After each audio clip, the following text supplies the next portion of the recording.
Halo guys, jadi kemarin ada beberapa yang DM, Kak bikin video trading buat pemula dong.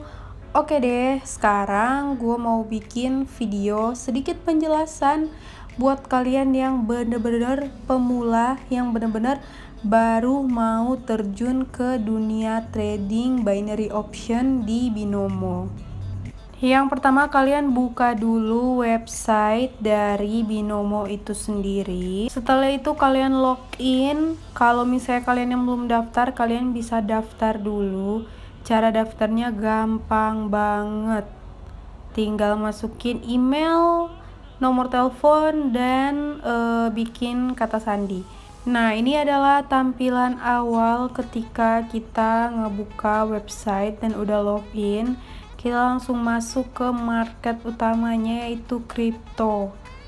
Nah, untuk yang pertama kali kita buka, ini tuh dia 5 detik.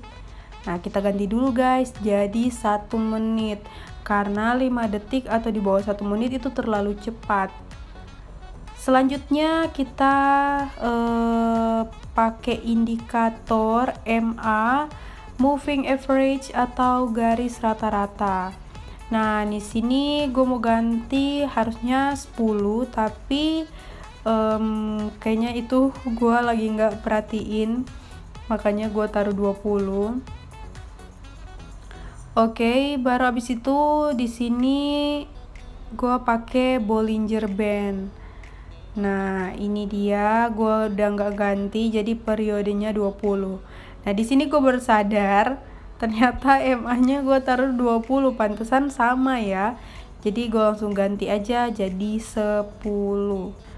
Oke, ini dia tampilannya setelah kita udah pakai indikator Bollinger Band dan moving average.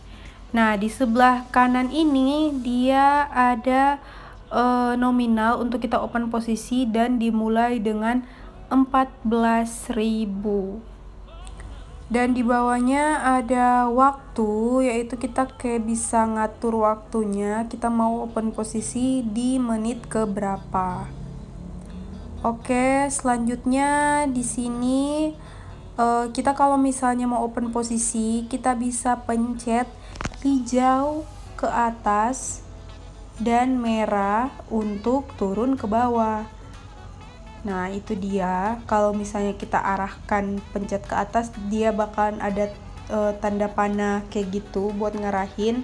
Berarti kita maunya tuh candlenya setelah ini bakalan ke atas dan ataupun turun ke bawah. Nanti gue bakalan contohin di video terakhir. Gue bakalan open posisi biar kalian tahu. By the way, itu yang gue tandain. Nah, itu dia adalah waktu detik kita buat open posisi. Jadi kalau dia kayak itu kan, nah setelah 1 detik itu dia kembali ke 59 dan kita tuh bisa banget open posisi, tapi untuk candle selanjutnya, bukan ke candle yang sedang bergerak.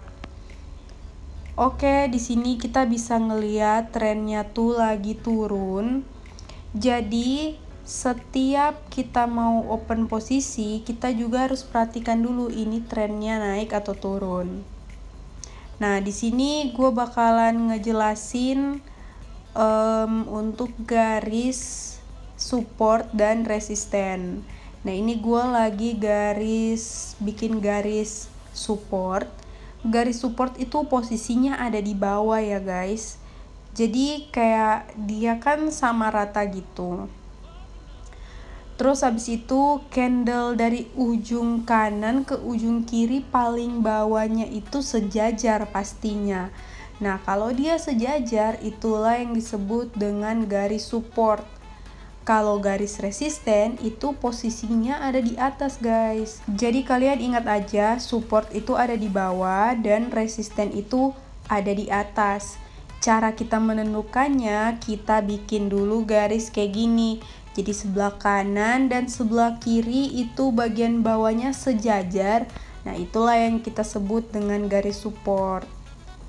Ini sama kayak yang gue contohin, yang udah gue garis ini. Nah, inilah garis-garis support dari candle ini. Jadi dia kalau misalnya dia udah ngelewatin garis supportnya ini, otomatis si candle berikutnya bakalan tetap turun terus ke bawah. Tapi kalau misalnya dia nggak ngelewatin garis supportnya ini, maka candlenya bakal mantul guys. Dia bakalan naik lagi ke atas. Jadi cara kita ingetnya tuh gampang banget. Kalau dia ngelewatin garis support, dia bakalan tetap terus terjun ke bawah. Tapi kalau misalnya dia mantul lagi atau dia nggak nyampe garis supportnya, dia naik lagi ke atas. Itu doang guys. Jadi kalian kalau mau open posisi, kalau misalnya kalian masih pemula, kalian mikirin aja, oh gue bakalan tunggu si candlenya ini mau ngelewatin garis support. Ya udah, tungguin aja itu sampai kalau dia udah ngelewatin, baru kalian open posisi turun tentunya. Karena kan kalau dia ngelewatin garis supportnya ya otomatis dia bakalan turun terus ke bawah. Dia nggak mungkin mantul kecuali nggak ngelewatin garis. Ingat sekali lagi, kalau nggak ngelewatin garis support, dia mantul lagi ke atas, open posisi atas. Kalau dia ngelewatin garis support, berarti dia bakalan turun terus ke bawah. Begitu pula sebaliknya dengan garis resisten. Nah, kalian bisa lihat ini garisnya udah gue pindahin ke atas, dan paling atas itulah yang disebut dengan garis resisten. Jadi kalau candlenya itu ngelewatin garis resistennya, dia bakalan naik terus ke atas. Jadi kalian open posisi naik. Tapi kalau misalnya dia mantul, kayak yang gue garis itu, dia kan nggak ngelewatin garis resistennya. Nah jadi dia cuma nyentuh doang dan akhirnya dia balik lagi guys ke bawah. Ditambah lagi ini kan tren turun ya, bukan tren naik. Jadi kalau dia tren turun, otomatis dia tuh cuma mantul-mantul, cuma sampai kayak kena di garis resisten, abis itu turun lagi. Kalian bisa perhatiin, pokoknya kalau kalian mau trading, perhatiin dulu candlenya kayak gimana. Kalian cari mengerti dulu si candle yang sebelumnya ini kayak gimana sih gitu. Nah kalau kalian udah ngerti, kalian udah paham, kalian gak perlu ragu lagi buat langsung terjun trading. Oke, sekarang di sini kalian bisa ngeliat tuh garis kuningnya itu adalah garis rata-rata. Jadi kalau misalnya kalian pakai garis rata-rata, ini juga akan membantu kalian buat trading. Nah kalau yang warna hijau tadi itu adalah garis dari Bollinger Band. Jadi ada 3, ada di atas, di bawah, dan di tengah. Kalau yang di tengah itu dia sebenarnya bisa sama dengan garis MA. Cuma kalau aku nggak tahu kenapa udah terbiasa ya kalau Bollinger Band itu selalu 20 dan garis MA itu 10. Dan untuk dari dua indikator ini menurut gue sangat membantu kita untuk menentukan kita bakalan open posisi naik atau turun. Kayak misalnya contohnya dengan garis MA, kita bisa open posisi turun kalau kita ngeliat candle sebelumnya itu udah ngelewatin garis MA. Kenapa? Kalian bisa lihat aja contoh-contoh sebelumnya. Tapi ini nggak selamanya berlaku ya. Kalian harus ngelihat dulu keadaan dan posisi candlenya tuh seperti apa gitu. Jadi, tapi kebanyakan kalau candle udah ngelewatin garis MA-nya, misalnya kayak sekarang nih, dia kan udah ngelewatin garis MA-nya, dia turun.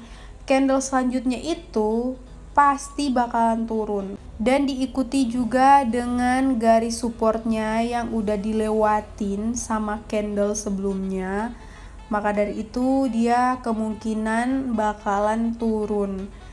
Dan begitupun sebaliknya, kalau misalnya dia dari bawah ke atas dan dia udah ngelewatin si garis MA-nya ini, kemungkinan besar dia bakalan naik ke atas.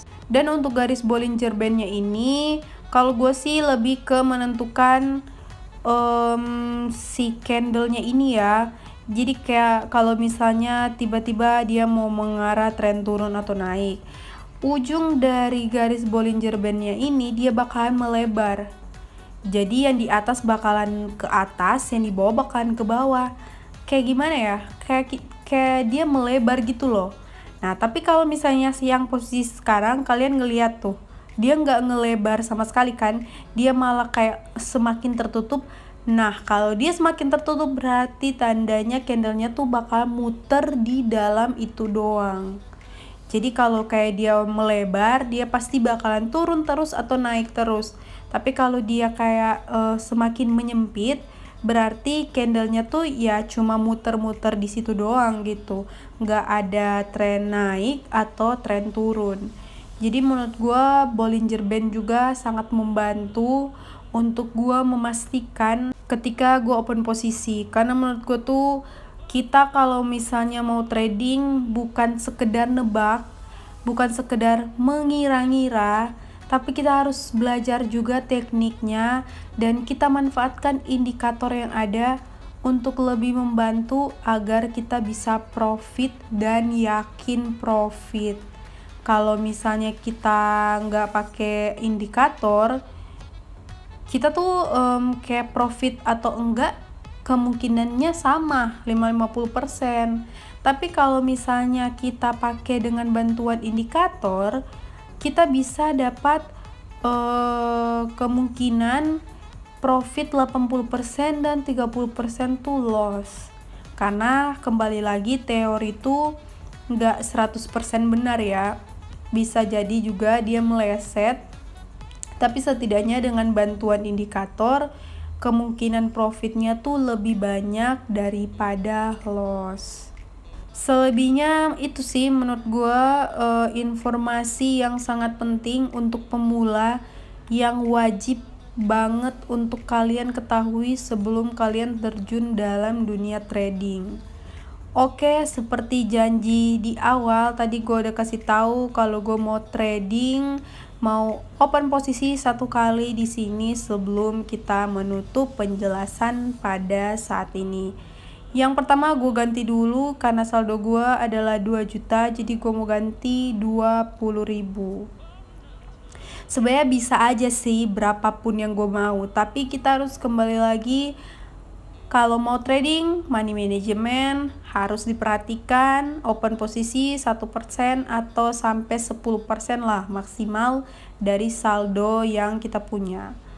Oke, langsung aja di sini gua open posisi ke bawah karena kalian bisa ngelihat sendiri dari candlenya ini tuh dia cuma muter-muter ke bawah, kayak cuma muter-muter di situ doang. Dan gua udah bikin garisnya ini garis resisten ya kalau posisinya ada di atas. Nah, sekalipun itu kita bisa lihat dia agak rada naik ke atas, tapi gue perhatiin lagi dengan yang candle sebelumnya dia tuh gak ngelewatin garis resistennya, jadi kita masih aman, dia pasti bakalan turun ke bawah dan bener banget dia turun ke bawah.